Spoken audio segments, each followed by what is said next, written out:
वंदे मातरम। जय श्री राम मित्रों, मैं रमा मित्तल अपने YouTube चैनल भारत मंथन पर आप सभी का स्वागत करती हूँ। आजकल आपने वक्फ के बारे में बहुत कुछ सुना होगा।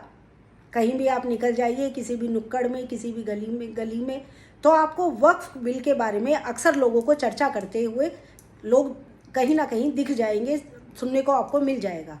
तो क्या है वक्फ? वक्फ के पास सन 1950 में 52,000 एकड़ ज़मीन थी, जो कि वर्ष 2009 तक आते आते 4 लाख एकड़ हो गई। वर्ष 2014 तक आते आते यह ज़मीन 6 लाख एकड़ हो गई और आज यानी कि 2025 में यह ज़मीन वक्फ की 9,40,000 एकड़ ज़मीन वक्फ की है। आप समझें कि सेना और रेलवे के बाद पूरे भारतवर्ष में जो सबसे अधिक ज़मीन है वो वक्फ बोर्ड की है। अब इस जो वक्फ बोर्ड की ज़मीन है, देखिए आप, सेना की ज़मीन भी, रेलवे की ज़मीन भी हम सभी के उपयोग में आती है, किंतु वक्फ की ज़मीन हमारे उपयोग में नहीं आ सकती थी आज के विल से पहले। किंतु अब विल यानी कानून अब बन गया है, तो उस कानून के कुछ पॉइंट्स मैं आपके समक्ष रख रही हूँ। आशा करती हूँ आपको इनकी जो वक्फ की ये जानकारी है आपको अच्छी लगेगी। नंबर 1, अब कोई भी व्यक्ति जो उसकी अपनी निजी संपत्ति है यानी कि उसके नाम रजिस्टर्ड है, वो वक्फ में दे सकता है। किसी और की ज़मीन को वक्फ में कोई भी व्यक्ति दूसरे की ज़मीन को नहीं दे सकता। इससे पहले ऐसा नहीं था। नंबर 2, अब कोई भी ज़मीन जो वक्फ के नाम पे गई है उसको 6 महीने के अंदर अंदर पोर्टल पर रजिस्टर्ड करना अनिवार्य है। आज से पहले यह प्रावधान नहीं था।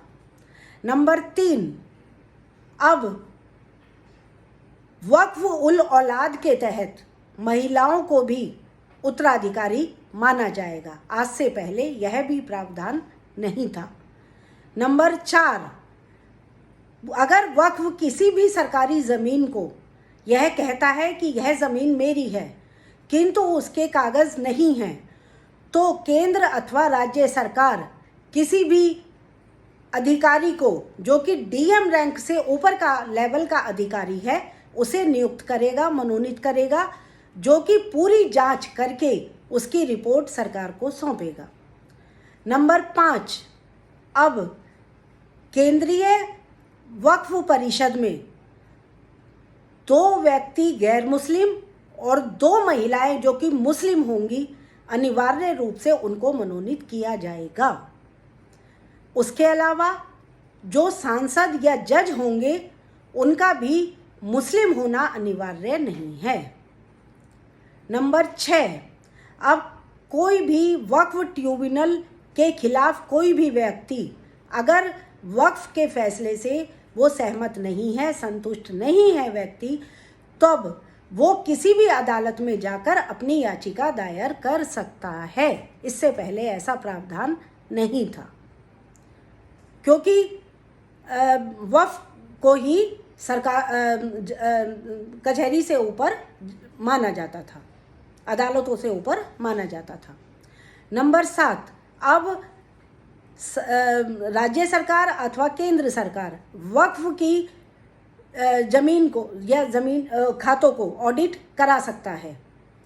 पहले ऑडिट कराने का अधिकार नहीं था। नंबर 8, अब वक्फ भी सरकार को अपना पूरा ब्यौरा देने में नहीं हिचकिचाएगी। अब उसको पूरा ब्यौरा सरकार को अपनी ज़मीन का देना होगा। अब से पहले ऐसा बिल्कुल नहीं था।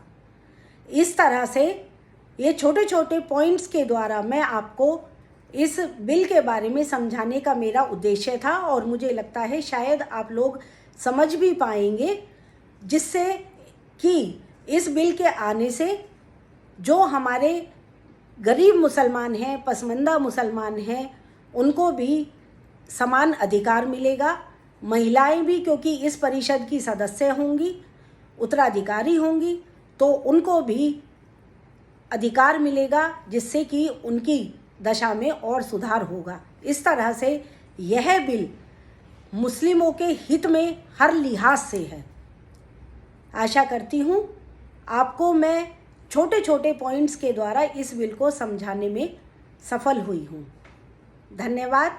जय हिंद, जय श्री राम।